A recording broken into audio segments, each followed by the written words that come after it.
С 20 марта в Таджикистане открылись мечети, ранее закрытые для совершения коллективных молитв, под предлогом карантина от коронавируса. исломи тавсия медиҳад ки бозам иттиҳодиёи динӣ ки О таком решении властей страны журналистам сообщил пресс-секретарь Комитета по делам религии, упорядочения традиций, торжеств и обрядов Афшин Мукин. Процесс дезинфекции мечетей завершен усилиями самих религиозных объединений, поэтому Комитет и Совет улемов пришли к выводу, что в стране обеспечены все условия и люди могут ходить в мечети для совершения джамаат-намазов, заявил он.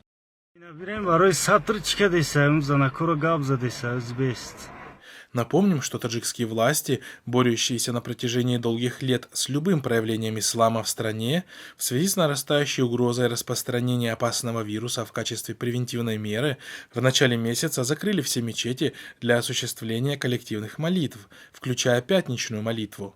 Но в то же время все учебные заведения, предприятия и организации работали и работают в обычном режиме. Также, кроме всего прочего, полным ходом шла подготовка к празднованию Навруза. Студентов и школьников выводили на репетиции праздничных мероприятий.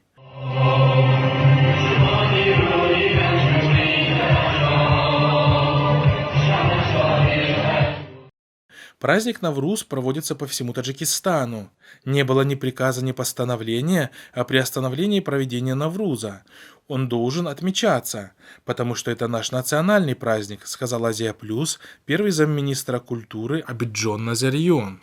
По сообщениям мэрии столицы журналистам, во всех 4 районах Душанбе пройдут праздничные мероприятия и концерты. Также в Ходжанде пройдут театрализованные представления.